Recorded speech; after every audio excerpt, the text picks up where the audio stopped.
Hello and welcome to my Corvette C6 wheel bearing and axle removal video. Today I'm going to show you how to pull the bearing out and remove the axle from a 2007 Corvette C6. First we're going to take our pry bar, we're going to shove it in the cooling fin of the brake rotor and let it rest against the caliper.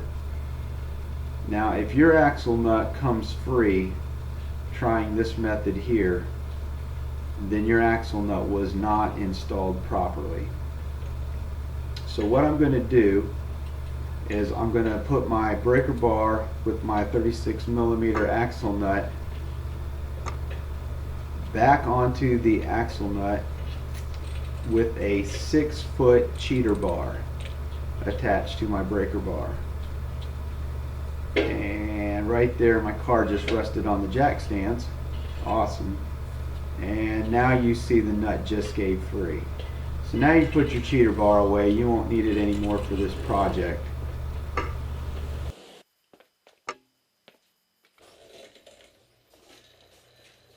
So now we're going to loosen this nut, and we're just going to take it off and put it away for a little while.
That is the easiest part of this entire job. So we're going to disconnect our ABS traction control wiring, and then we're going to disconnect our parking brake cable. And once we've got those both disconnected, we're going to push them into the inner part of the car and get those wires out of the way.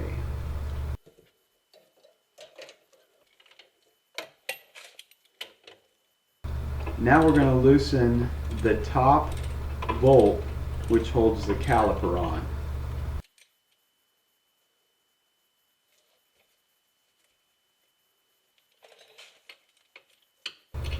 And we're going to loosen the bottom bolt for the caliper.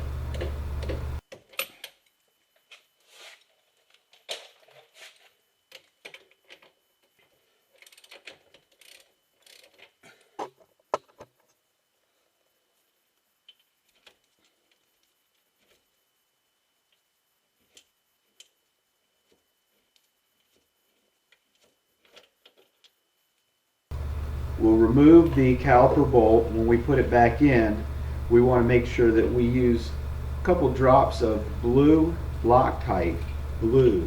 The color is blue today for the Loctite on your caliper bolts. Don't use the red.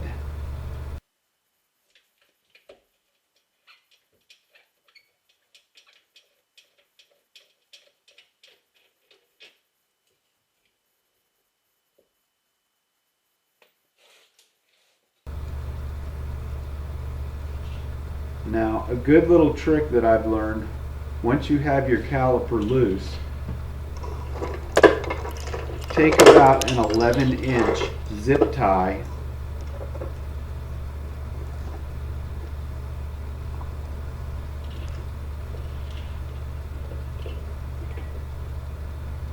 and run that zip tie through something on your caliper and hang your caliper from the suspension.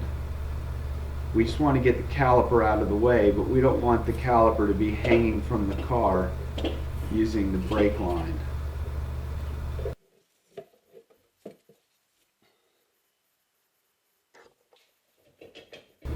We're just going to slide the rotor off.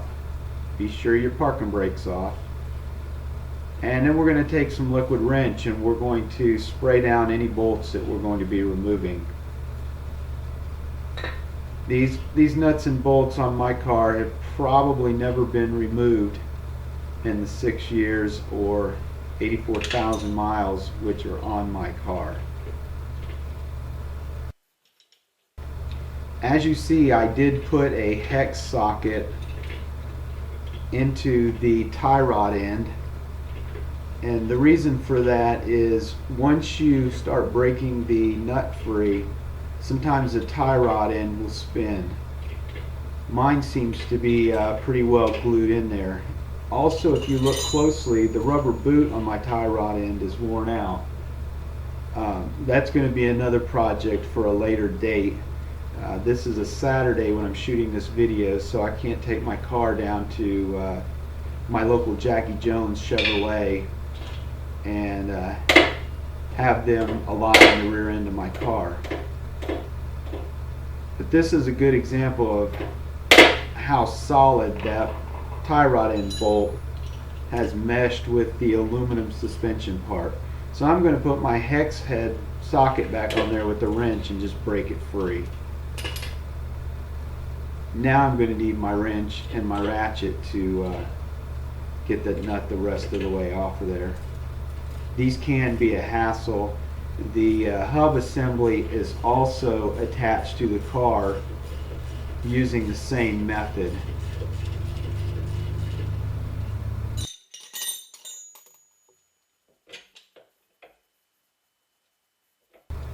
So once your tie rod's off, just push it out of the way.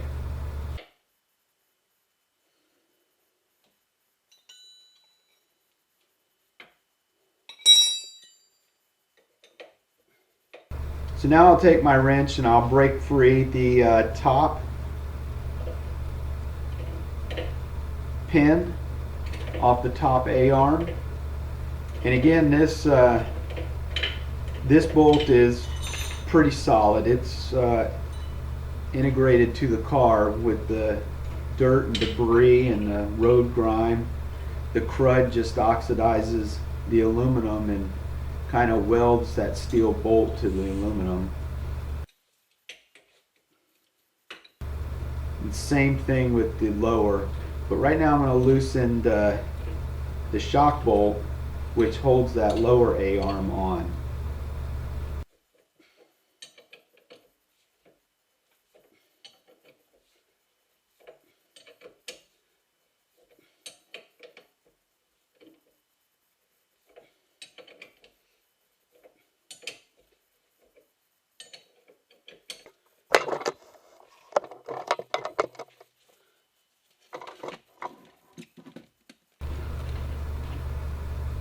So this is the bolt that I'm going after. On the lower A-arm, it's going to hold the hub assembly to the pivot point on the lower A-arm. And it really is a bear to get to.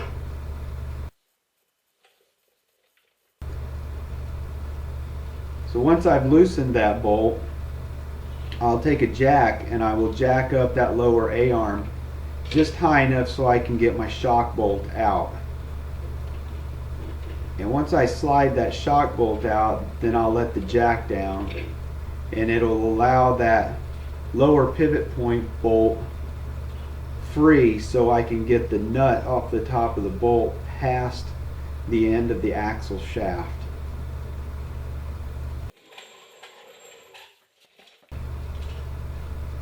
So I'm going to give that a good little whack there.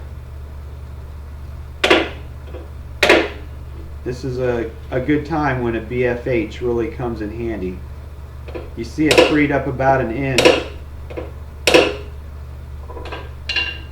And now I'm just going to loosen up that nut that's still on there and it'll come right out.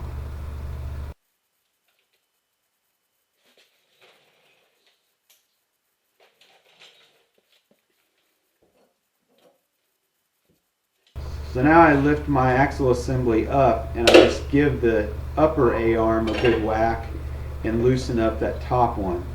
So now that I have my hub assembly off, I put my axle nut back on my axle. Even though my axle is destroyed, I don't want to destroy the threads because I may have this axle shaft rebuilt.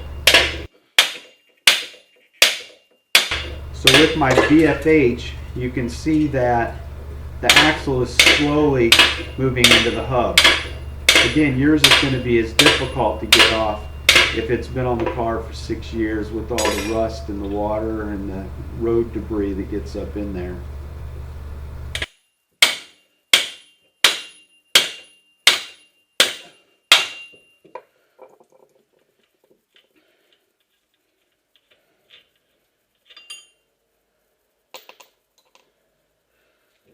A couple more good whacks and it'll come right off.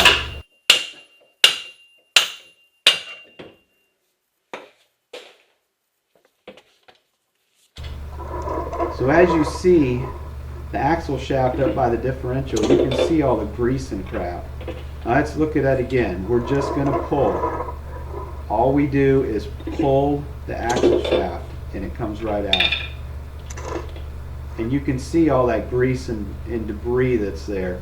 So what happened is my axle shaft, the U-joint in there, wore out, and then the boot probably caught a bearing or something and put a hole in the boot and allowed all the grease to leak out of the boot. And that's not all the grease. If all the grease came out, that would really be nasty.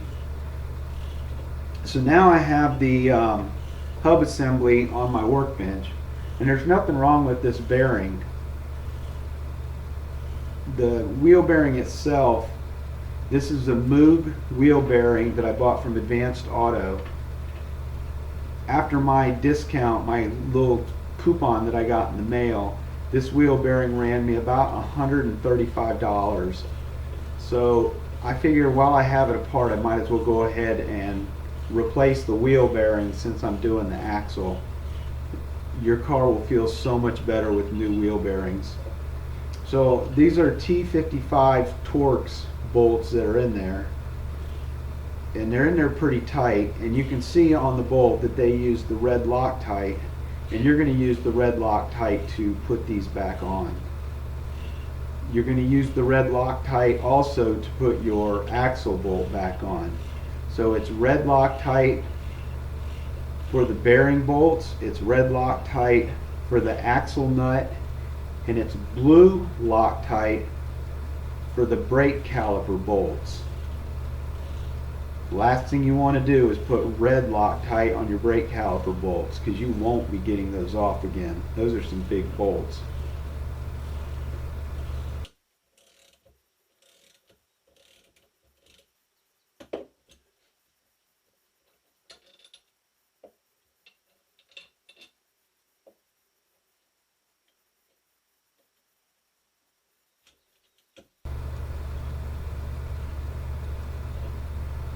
So I pull this little clip. It's kind of a booger to get free. Take my screwdriver and pry that little clip off the back of the wheel hub. My bearing falls out.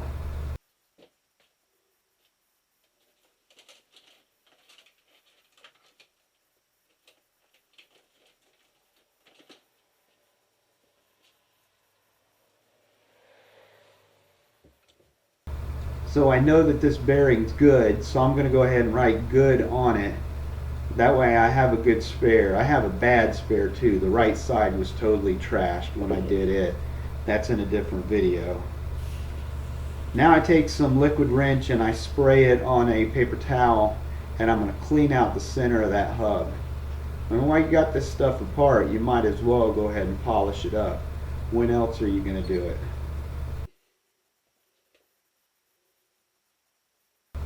Now here's my red Loctite, and I'm going to put a nice few drops on there, just enough to coat the threads all the way around.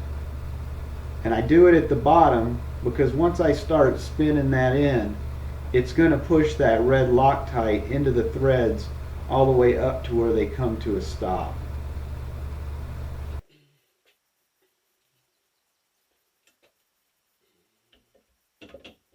So I fish my wire through the hub and put my bearing in, and then I put my first screw in and just get it in there finger tight.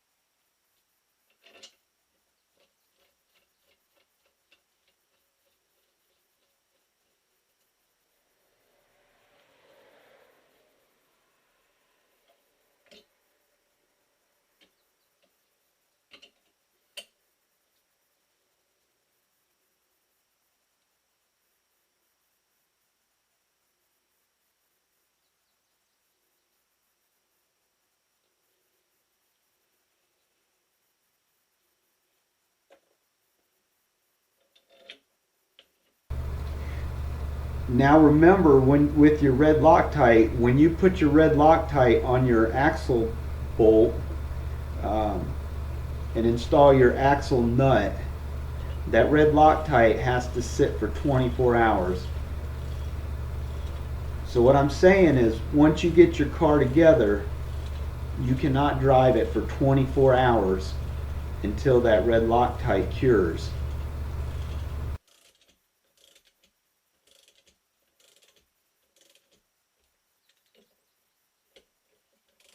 So here I've got my snap-on torque wrench, and I'm putting the correct torque on all these bolts. I'm not going to tell you what the torque specifications are, because I'm going to expect you to at least do your research, open up a shop manual, and find out for yourself. Your torque specifications might be different from my car's torque specifications, but it's very important that these three bolts get torqued properly.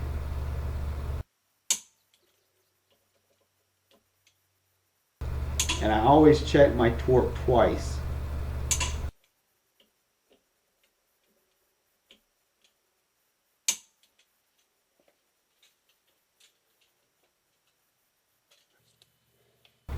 And here's how easy it is to get the axle shaft back in place. As you see, I've cleaned up all the grease that was in my underbody. So you just slide it in and then give it a good push. It pops right into place. So this is the end of my video. I hope you've enjoyed. Please watch some of my other videos.